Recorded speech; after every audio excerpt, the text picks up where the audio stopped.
Welcome to another episode of Home Sweet Home. My name is Rod McCall. And I'm Scott Nichols.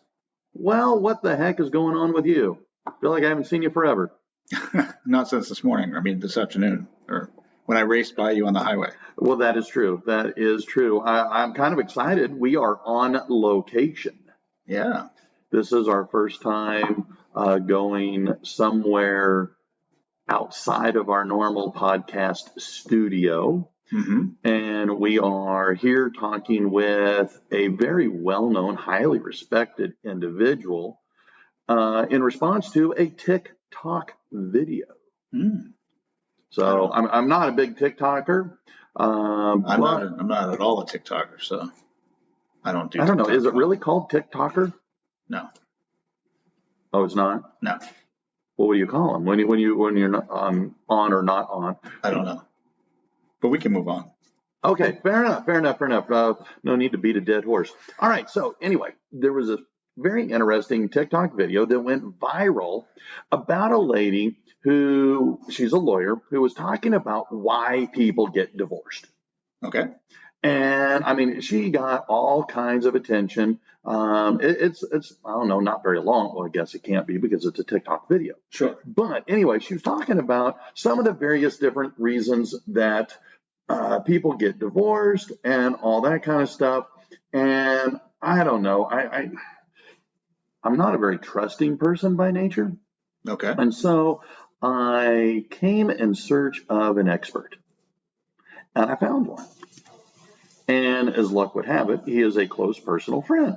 So we have with us today a person who is a divorce attorney. He has been working here in North Texas for pushing 30 years, 25? 30 Okay.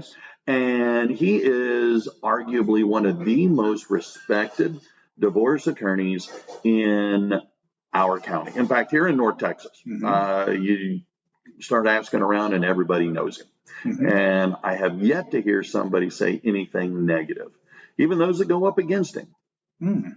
So let me introduce you to our guest today and my very good friend, ladies and gentlemen, Charlie Phillips. Thank you, Rod. I'll make my first disclaimer that I am not the female attorney who made a TikTok video. Well, thank you for clearing that up. My pleasure. So anyway, would you kind of share your thoughts and opinions on what you think are reasons why people get divorced? Sure. Falling in love is very easy. Staying there is extremely hard work. Is the first thing I would tell you. But something that you and I mentioned in preparing for this is the same mistake that everybody makes, and that is in the divorce context, we walk into a divorce or into a marriage or any relationship thinking that this person is as close as I am going to find to my perfect match, and I can change the rest of them to be my perfect match.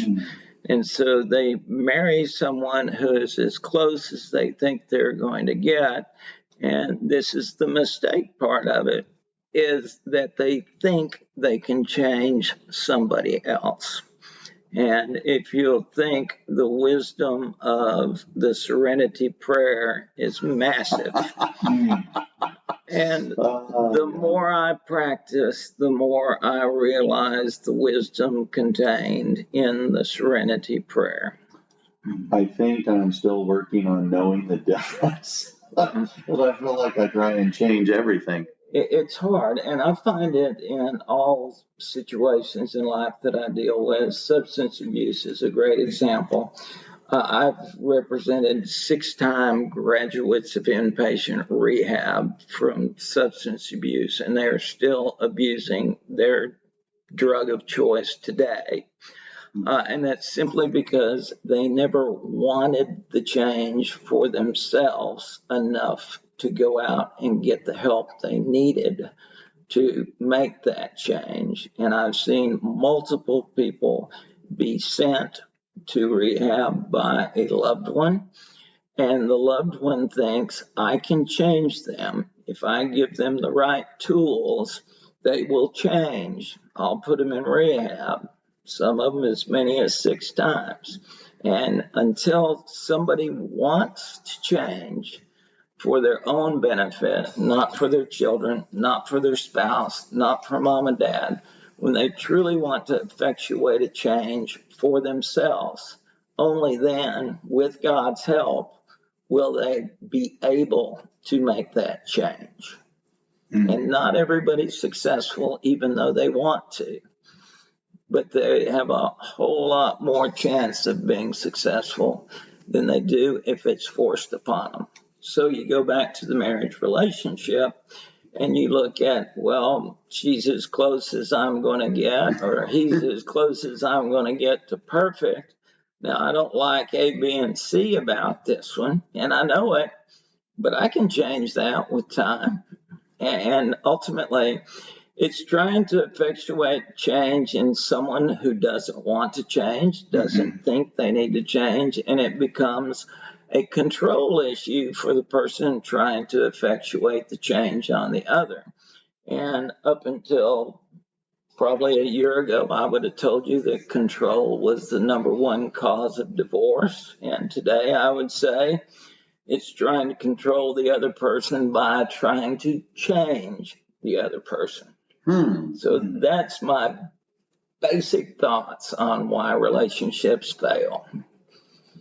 No, I think that's interesting. As you know, I'm in my 32nd year of marriage, and I met my wife when I was 17 and she was 18. High school sweetheart. And so, well, she was out of high school. That's right. I went for the slightly older woman. It'll never work. Right. And I say that, right? Like, I'll even tell students how long we've been married, but it's not advisable to be 17 and 18 years old and then going off getting married. My parents were very upset about it, or at least my mother was. And, the thinking was we would end up in divorce. But we did the hard work that you talked about that, most people probably don't do. And so, because they don't want to go that far, it becomes too much work. And so at least one of the people backs off. Are you still doing the work today? Well, of course, right? I mean, it never ends. It never ends, right? It does get a little bit easier, but it never ends. It's not going to go away. Sure.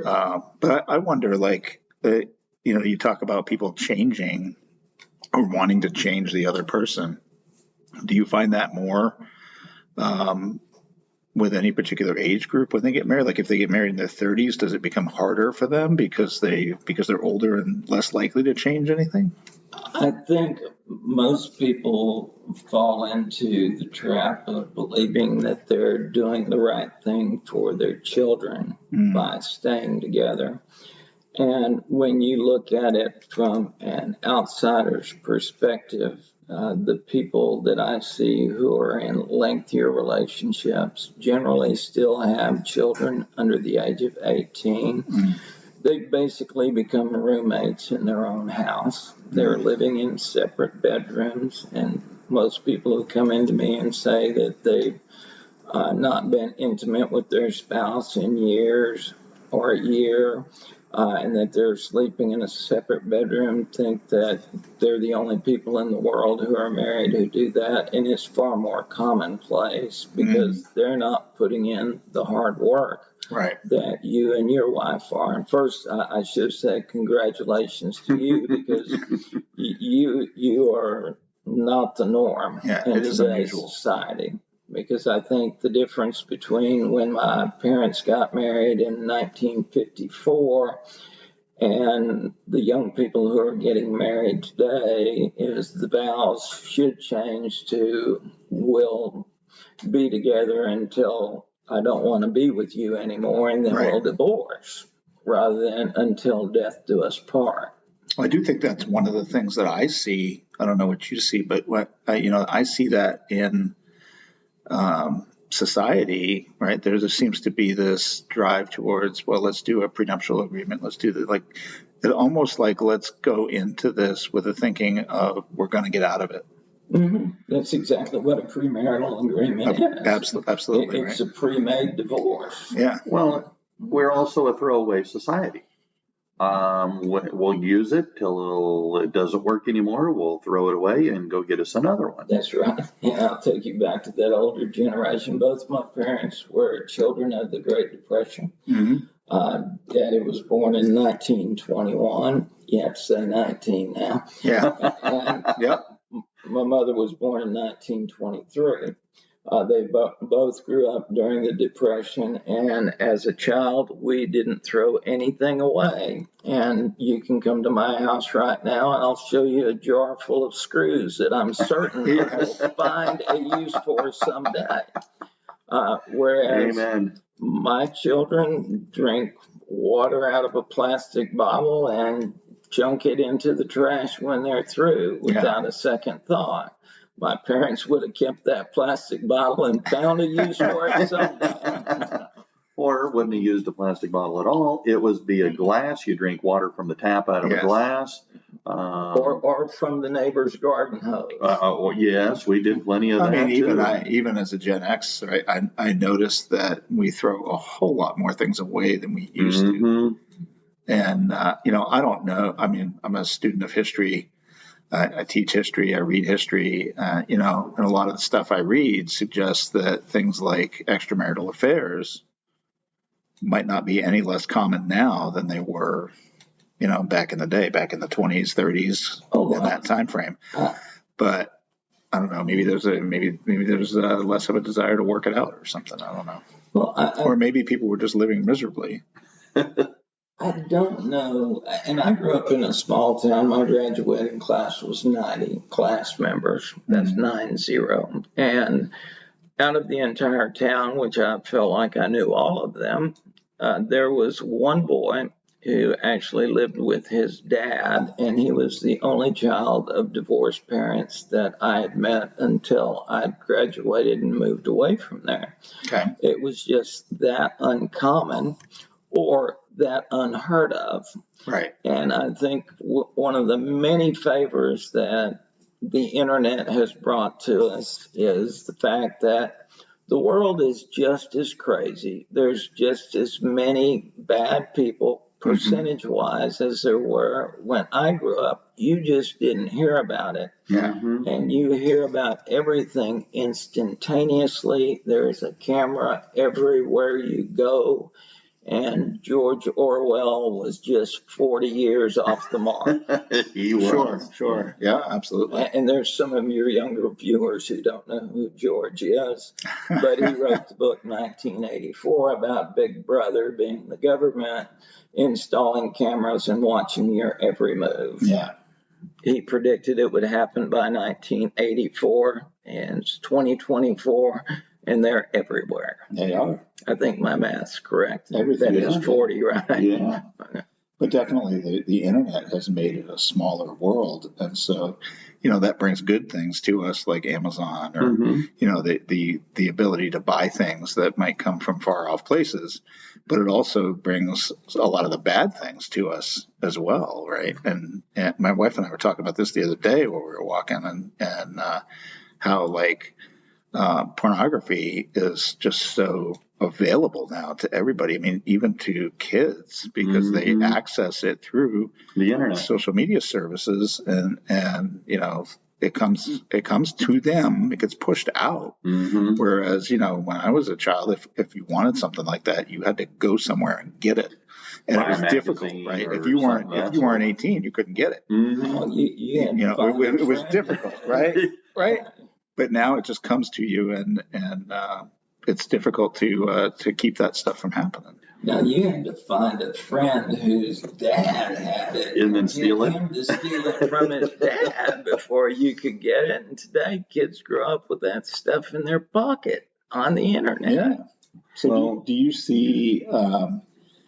more difficulties with marriages moving towards their end because of like the internet and a lot of this stuff? Yes, the internet has been a boon for divorce work. It's just a treasure trove of evidence because people tend to live their lives out on social media.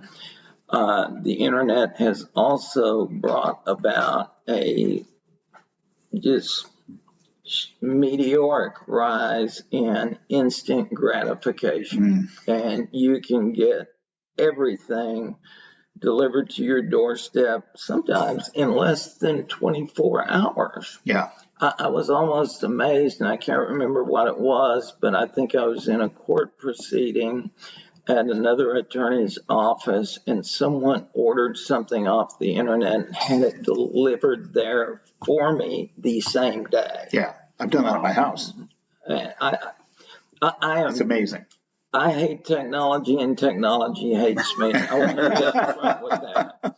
And I think I'm the only person on the planet who doesn't have an Amazon account knowingly, but I've found out that I do, in fact, have an Amazon account. I don't know how I got it, but I told someone on the phone once I was trying to order something, which is rare that anyone even answers their phone because of the internet. Right. Yeah. You get an automated service. Yes, and the social aspects of living are just totally erased. There are children who can't carry on a conversation without a keyboard. Well, how are you going to know if the other keyboard is right for you in a marriage? And how do you know anything at all about who's operating that other keyboard? And ultimately, I used to think it was odd that people would actually resort to dating on a computer website, and I would think that probably 50% or better of the divorces that I'm seeing in 2024 are people who met on the internet. Wow. I know that when we were doing the divorce group, and people were coming in talking about different things about their marriage falling apart.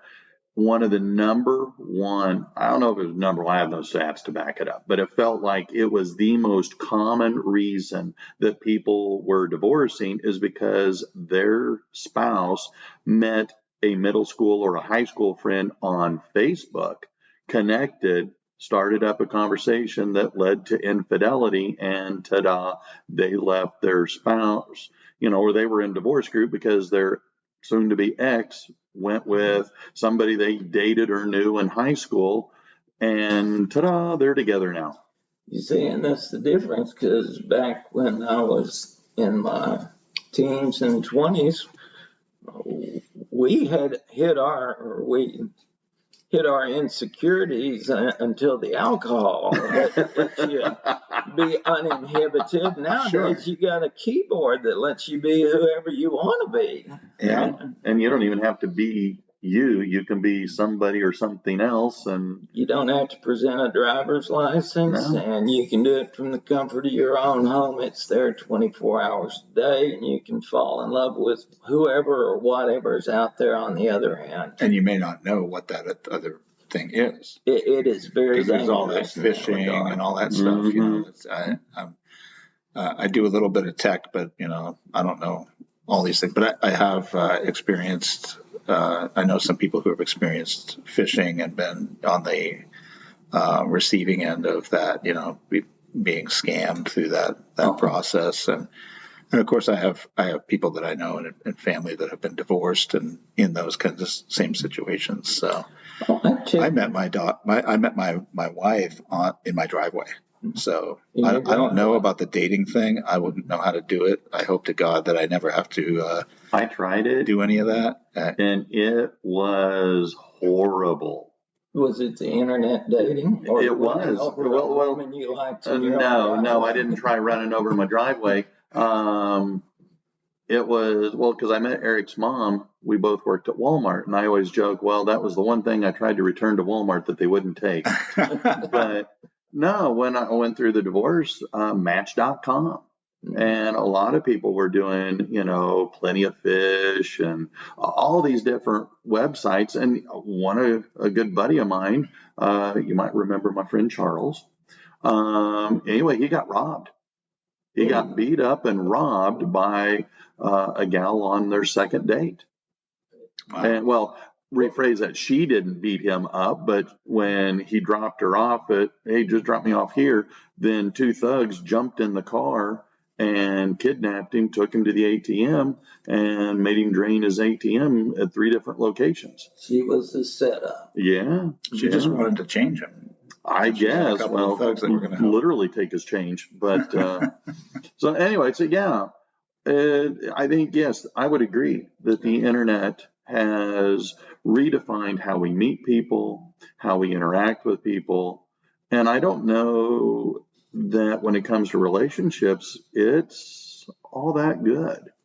I'm a very big music fan of all genres, and Brad Paisley has an excellent song out. I don't know when it came out, about you can be whoever you want to be on the internet. Don't recall, but there's a lot of truth in what I would consider a song that was written on a comical premise, but it's nothing but truthfulness. Well, you mentioned early on about change and how the wife thinks she'll change the husband thinks he'll change the wife. That's actually kind of leads into what the lady on the TikTok video was saying. The number one reason she said people are getting divorced is because, it's mostly women, and women are tired of trying to change the man. Okay. And just so you know, and your listeners know, I have not seen the TikTok video. I heard about it just a couple of minutes before we got started behind these microphones. And I have not seen it either. That does not shock me, and I think there's a great deal of truth. I don't think it's limited, though, just to women trying to change the men, because I think it is a non-discriminatory act. Yeah. It affects men as much as it does women, and there are certain personality types that are just simply more controlling than others. Oh, true. Because, that was, in all essence, even though Eric's mom filed for divorce, I was tired of her actions. I was tired of her behaviors, and they weren't changing. They were continuing to de-evolve. So there's that word again, change. Yeah. Well. And even though you weren't trying to effectuate the change, you were hoping for it. That is true. That is true, because the idea was that when you got married, things were pretty decent. Sure. And the longer you were married, as career takes off, as kids join the family, maybe part of that change is a change in what you're wanting in the relationship. I'm going to take a little gamble here with what I'm telling you, Rod. Okay. Is that I think Scott and his bride put in place at some point, either before their marriage or sometime shortly after their marriage, a method by which they could identify their problems and a method by which they could change their problems into something positive. And so, was that ever done in your relationship with your bride of 32 years? So, yeah, we had conversations, and it's hard to believe, right? So when we got married, I was 19 and she was 20. And, we had discussions that adults don't have, right? People who are getting married in their 30s about, what we wanted. And we both came from families that were, parents are divorced and had different difficulties in those areas. But we didn't want that. We wanted to make sure that we didn't have that if we got together, it was going to be to the end, to the end of our lives, one of us. Mm-hmm. And hopefully that would come naturally. And so we did have some discussions about how we wanted to do raise children and how certain things that we thought were important. We went through marriage counseling. We got married in a Christian church, but I think that set up a lot for us. And we really just wanted to build a life together. And so we didn't want to be separated. And, it doesn't mean that we didn't have our challenges. When we came to different times where we could have easily shifted into a separation or a divorce, but did you have a preconceived notion on how you would handle the biggest challenges or the smaller challenges? I mean, our thing was for us, I guess it was simple. We just said we would always communicate, we would always talk, and we'd always tell the truth. Communication. Yeah, it's big. Yes. Communication is bigger than you give it credit for. Mm-hmm. And I have seen relationships where the truth was the worst thing you could say because it was the truth about the other party. Right. And sometimes it's knowing when not to communicate mm-hmm. the truth and when to communicate the truth. Sure. But you kept open communications, yes. which is what helped guide you through the rough spots. Whereas I find there's a lot, typically men, women want to talk about everything. They want to talk about the details. Mm-hmm. If you have not seen it, the longest running one-man play on Broadway is called Defending the Caveman. It will teach you more about the differences in men and women than 20 years of college will teach you. Wow. It's about an hour and a half to 2 hours. I was fortunate enough to see it live perhaps 20 or so years ago. Mm-hmm. But you have to be able to communicate. Women are better about thinking they're communicating than men. Right. A lot of men will just shut down when it's not going in the direction they want for fear of saying the wrong thing. Yeah. And when you're not communicating at all, it is not getting you anywhere. You're just postponing the emotions to a later time, and they're probably going to build during that break and only get worse. And sadly, I'm speaking to you from recent experience because I am one who, if you fail to reason with me, I will stop communicating with you altogether because it's pointless Sure. at that point in time. However, I've also learned that is absolutely wrong in certain circumstances. Mm-hmm. And knowing the difference, if I could teach that, I wouldn't be talking to you today. Well, I will agree with you about communication because that was something that Eric's mom and I really struggled with, but Sherry and I both learned through divorce the value of that. And that has, we try. I think she's better at it. Like you said, women are better at it than men, and she's better at it than I am, but we still work together so that if you are angry, you can work through that. Well, what are you angry about? Why are you upset? With, the idea that you're not going to go through divorce again. Yeah. I think the other thing for me, and maybe I want to test this theory out just a little bit, is the idea of selfishness, right? Like, I think that humans just generally are selfish, and we're a consumer society. We want our stuff, and we want it for us, and we want it delivered today when we order it an hour ago. We want things that we want. And I think that's part of the change thing, is that we want that person to be who we want them to be, or what we want them to be. And so we try to change that person into that. And I think that for my wife and I, that's one of the things that we focused on, is that it's not just about me, right?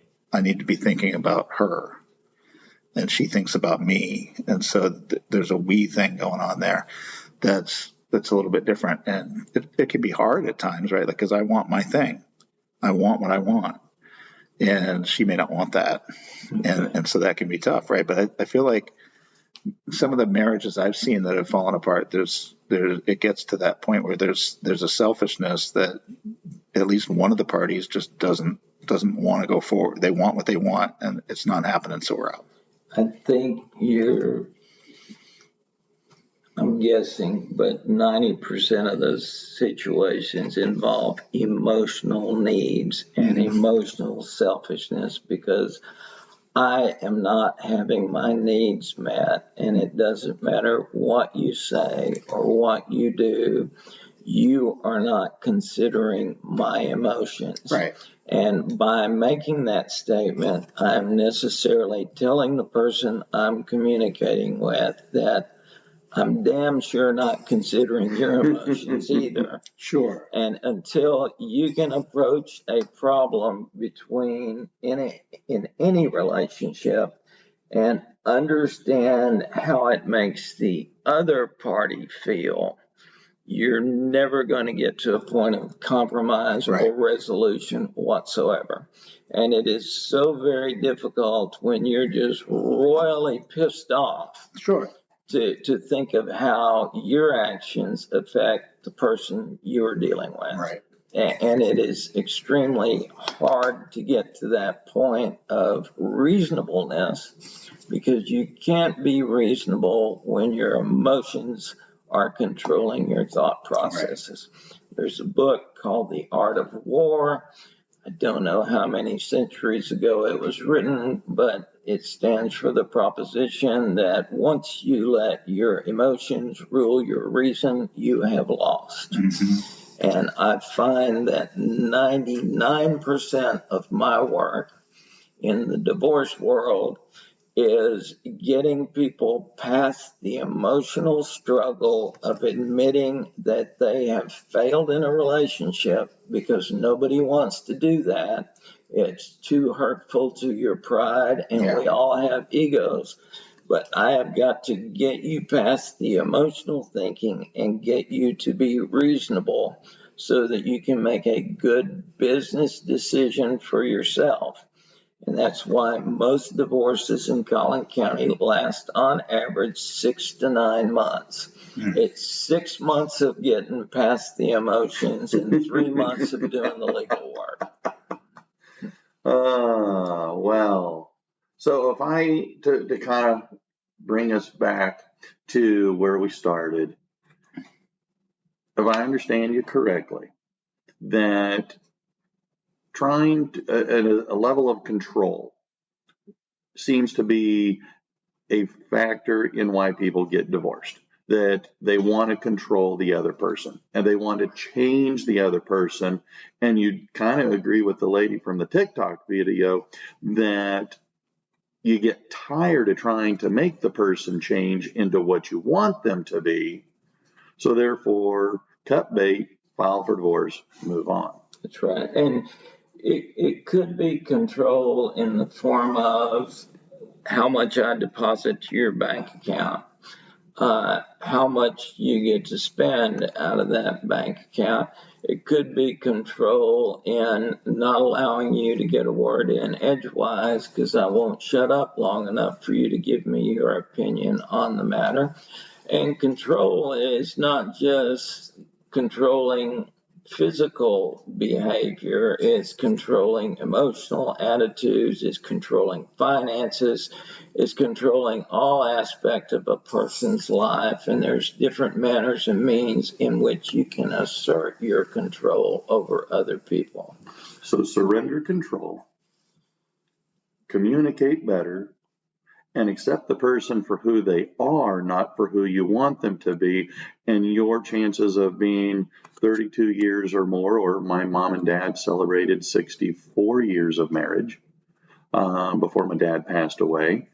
And then you don't have to go through divorce like I did, and I won't get to be your client.